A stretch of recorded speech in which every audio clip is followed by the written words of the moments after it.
136 dont 10 par délégation. 130 ont voté pour, car les 10 votes par délégation sont pour.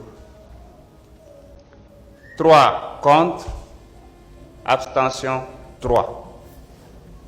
Naby Vision. L'Assemblée a adopté. Par conséquent, l'immunité parlementaire de notre collègue Mohamed Ngom est levée. Donc yéen a ngi Ngom levé nañ immunité parlementaire mais li ma jaaxal rek mooy ci biir Takku Wallu sax am na ñoo xam ne nangu nañ ñu levé immunité parlementaire Farba Ngom parce que ñi voté contre 3 dong lañu mbokk yi li doy na waar trop sax moom nag démb Farba Ngom demoon na Fuuta nee na dafa def démonstration de force politique démonstration force boo xam ne dangaa woote ay añ togg ay añ man mii bu ma toogoon sama kër teg samay mbana waa ko ñëwee buy si ma nga teg say mbana jël say bus gars yi ñëw fekk si la.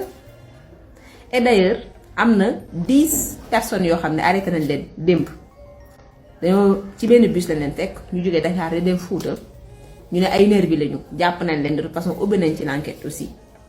Donc ngeen xam ne Farba Ngom actuellement mu ngi à la disposition de la justice parce que levé nañ son immunité parlementaire donc yoon bu ko soxlaa mën naa jot ci moom te question de temps la léegi ñu woolu ko bu dem wuyu ji léegi ñu convoqué ko parce que député mënuloo ko convoqué te levé son immunité parlementaire comme immunité bi tëb na nag léegi ngeen gis ñu woo ko xam naa boo moytuwul lundi mu ñëw wuyu ji yoon li nga xam ne moom lañ koy toppee di ay infraction yu bëri bu boobaa mu dem layoo ji ko justice. Opération Goxi en cours sama gars yi ngeen xamee ko noonu li ma doon seen matinale de l'actualité bi je vous remercie. asalaamaaleykum man daal dem ci seen manifestation mooy yooyu noonu déplacer des bus. Naby waaw Vision. des minibus de Dakar jusqu'au Fouta. man kay may yaakaar ni sa waay bu 16h jotee. da ngay dégg attention station en Ngol et en feu wala dégg lacrymogène yi jug nañu woon dégg ay waaw saccagé nañu Auchan wala ay waaw barricade nañu kër Farba Ngom ba doomam sax bu am biir bu rëy bi mujjewul dem tànn bër man yooyu loolu laa doon xaar ndeketi yoo ma gis ñu def ay meeting ma ne ko lii xanaa meeting de clôture fin de carrière la fin de carrière politique meeting de clôture ñoom ñoo waxoon de bu ñu gis kii bu xonk ma ne dem xonk na cur bi ma ne dem xonk na cur bi waaye ma yàlla baax na oui heureusement nag man ba sama waa kër kenn dégg waaw moom yàlla dafa def man dama yàlla daf maa may sens sama waa kër yëpp nag ay patriote waaw moom yàlla may na Naby ma Vision. gis maire yi paa yi ndeysaan xamuñ sax lan moo daw ay waay yàlla qu'est-ce qu'on a fait pour qu'on mérite ça meeting de clôture. Salam, salam les gars. Ces jours-là, je suis vraiment content de l'APR. Je suis très content de votre enthousiasme, de votre comment dirais-je, de votre dévouement pour le Fouta, de votre ardeur pour le Fouta. Content naa si yéen de. Et si seulement en 2012 vous avez fait ça jusqu'à 2024, le Fouta allait être le Qatar ou le Dubaï. Je vois ces derniers jours Moussa Bocar Thiam, qui était ministre de la télécommunication au Sénégal, qui n'a jamais parlé de Fouta dans ses discours lors de sa fonction en tant que de son prise de service en tant que ministre jusqu'à aujourd'hui. Aujourd'hui, le 22 janvier 2025, j'ai jamais entendu Moussa Bocar Thiam prononcer comme ça dans le Fouta, prononcer comme ça avec cette force, avec cette dévouement pour le Fouta. J'ai jamais entendu. Naby Vision. Farba Ngom, pour qui vous voulez vous battre là? Farba Ngom, le voleur. Il a été député depuis 2011 jusqu'à maintenant. Il n'a jamais tapé sur la table du président de l'Assemblée nationale devant un ministre demandant quelque chose pour le Fouta. Jamais, jamais, jamais, jamais, jamais. Mamadou Mori Diaw, le maire de Matam, il n'a jamais... Lui, on ne le reproche pas parce qu'il ne prend jamais la parole à l'Assemblée nationale. Il a peur, c'est un peureux. Il fait juste son malin quand il vient à Matam, mais quand il est à l'Assemblée nationale, il fait son... Bon, Farba Ngom a été député à l'Assemblée nationale. Il n'a jamais parlé de Fouta. Alors que Fouta a beaucoup de problèmes. Trop de problèmes. Parce que personne n'a jamais réglé le... En tout cas, tout ce qui est dans le Fouta, c'est Ablaye Wade, maître Ablaye Wade, le président de la République, l'ancien président du Sénégal, qui a mis ça là-bas. C'est Ablaye Wade qui a érigé la localité de Matam en région, qui a construit l'hôpital qui est là-bas, qui a amené toutes les institutions, parce que nous, avant, nous faisions partie, Matam faisait partie de la région de Saint-Louis.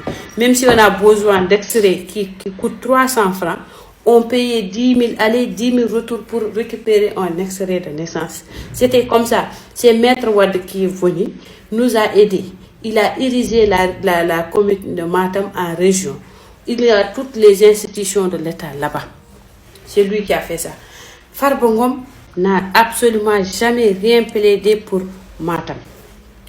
L'autre con là, celui qui donne des discours ethnicisme là, des discours de con, des discours de guerre, Oumar Sow, celui qui était le ministre conseiller. Là, ça me fait peur quand je dis la fonction qu'il occupait dans ce pays. Ministre conseiller, c'est lui.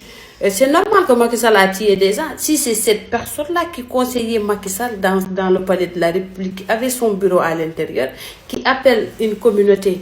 Moi, j'ai jamais vu Oumar Sow, Naby Vision. jusqu'à que Macky Sall tombe, jusqu'à que le régime de Macky Sall tombe, j'ai jamais connu Oumar Sow. C'est en ce moment-là que je l'ai connu. Et il est venu en mettant Fouta devant de la scène, alors qu'il a été... Ça, on appelle ça de l'hypocrisie. De vouloir utiliser le Fouta aujourd'hui, c'est de l'hypocrisie. 12 ans de pouvoir, zéro réalisation dans le Fouta. Et maintenant, ces mêmes ministres, ces mêmes députés, ces mêmes imbéciles de DG, ils viennent dans le Fouta pour tuer la population du Fouta parce qu'il y a un voleur foutanké qui doit aller en prison. Et vous utilisez cette force, vous utilisez cette ardeur-là, vous êtes là, Farba n'ira nulle part, Kendulal Farba. Et si vous avez fait ça pour le Fouta depuis 2011? Et si vous avez utilisé cette force, cette mentalité, cette force de vouloir aider le Fouta? Ah, cette heure-là, non, le Fouta. Parce que le Fouta, c'était facile pour le développer. Il y a tout pour se développer dans le Fouta. Naby Vision. Vous n'avez jamais utilisé cette force-là que vous avez utilisée pour défendre Farba et défendre vos intérêts. Parce que vous savez que si vous n'avez pas défendu Farba, une fois au tribunal, il va vous faire, vous tous, dans un ballon et donner ça au procureur de la République. Mieux, il va même vous piétiner dans la boue. Il va même dire des choses que vous n'avez pas fait. Farba Ngom, Moussa Bokar Thiam, un maître qui ne plaide jamais dans les tribunaux, un maître qui ne parle jamais des lois et des règlements parce que vous ne maîtrisez pas, un député qui ne parle jamais, voilà, un maître qui n'a jamais défendu sa localité, un maître. Il y a combien de populations dans le Fouta? C'est ça, là je ne le maîtrise pas. Mais Moussa Bokar, 12 ans de pouvoir, tu décides d'ouvrir ta bouche que pour une seule personne. Alors qu'il y a toute une population qui t'avait mis là où tu étais. Moussa Bokar Thiam, un avocat, quand il parle, son discours doit être technique, son discours doit être loi telle a dit, réglementé. Un ministre de la justice, quelqu'un qui a fait de la justice, quelqu'un qui a fait de l'avocat, quelqu'un qui a été maître. Naby Vision. Qui permet dans ton pays de plaider pour un voleur dont tu as la certitude qu'il a volé. Moussa Bokar Thiam. Toi, Oumar Sow, qui n'a jamais parlé des Peuls, qui n'a jamais parlé le pulaar, aujourd'hui devient un activiste al pulaar. Maintenant, vous, c'est vous là que j'ai cité là, Aïssata Tall Sall, au moins, il a beaucoup fait pour Podor. Mais vous là, montrez-nous des vidéos où vous avez plaidé Farba pour vous. Montrez-nous des vidéos où vous plaidez pour le foot dans l'Assemblée nationale. Vous, Oumar Sow, dites-nous, depuis les 12 ans de votre pouvoir, qu'est-ce que vous avez fait pour foot? Vous, Moussa Bokar, vos 12 ans de pouvoir, qu'est-ce que vous avez fait au foot? Et dites-nous, montrez-nous, nous, on va venir vous aider.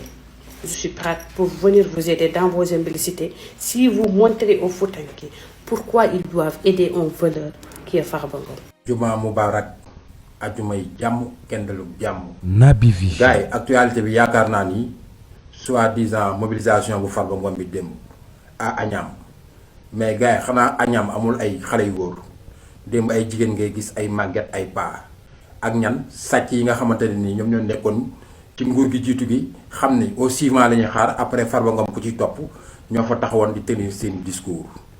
Mais nag ñu xam ni Sénégal yeewu nañ te pare nañ kaay wuy si nga leeral alal ji nga jël juddoo doon baykat sa papa bàyyi la ay milliards du sàmm du napp du ay entreprise du dara.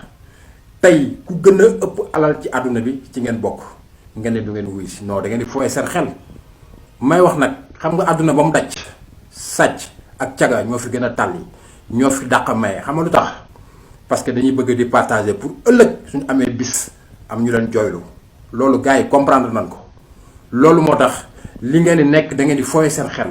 Naby Vision. yow combat bi da nga ko perte à l'avance parce que xeex ay xale koy def mais nag duñ ko négliger parce que xam nga lu ñu jaaxal armement 45 milliards yi xam na ni jënd nañ ko armes yi chaque jour ñu ngi koy laaj armes yi ñu ngi fii mais ban problème ngeen di am ñan ñoo leen di gàddul armes yi xaw ma da ngeen uti ay mercenaires ci biti mais loolu bi ay Sénégalais ñoo leen koy defal di wax na ministre de l'intérieur encore une fois dara duñ ko xeeb jël leen seen responsabilité ñu ne la coppet comme coppet bi ngeen daan wax ku fi cëppi ñu ne la coppet te loolu yàggatul Sénégal fës ca kaw ca kanam gars yi am na ay ñoo xamante bailleurs yu bëri ñu nga bëgg a ñëw financer Sénégal investir ay milliards ay américains ak ay étrangers mais xoolal xam nga lan mooy seen problème gars yi dañ leen xoolal ndànk-ndànk ñun yàqamtiwuñu fii kenn dootuñu imposer li nga xamante da ñuy lebal ne fi nga koy def boo ñu lebalee da ñuy bàyyi fu ñu.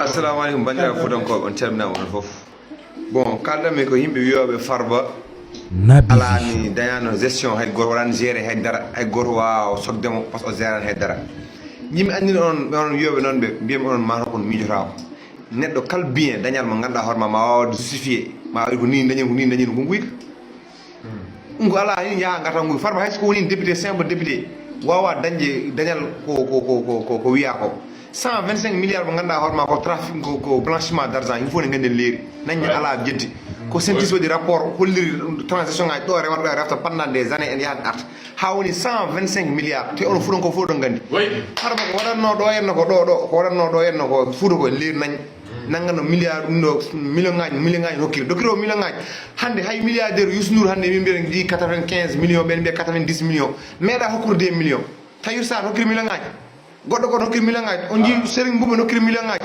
ala fof ɗo woodi oɗo ko blanchiment waɗata ala jetti ɗum fof ne gandi oɗo waɗa ko blanchiment donc 20 millions 30 millions waɗa pasare waɗani en pugare hokkata yimɓe en fof ne gandi ko blanchiment on wiyoɓe ɗon e Farba mo affaire leñamako e haalpure magga Sonko ari habde ko haalpureɓe sono mbawi deglon haqqille min on ɓuurami wonde haalpureɓe min holko ganduɗa min jaɓata neɗɗo so wujji kalis tan no sohete Naby Vision. jubal jubani sa wujji kalis sa wawde justifié ko ni gujiɗa kalis min nannete kaso he ala fof haalde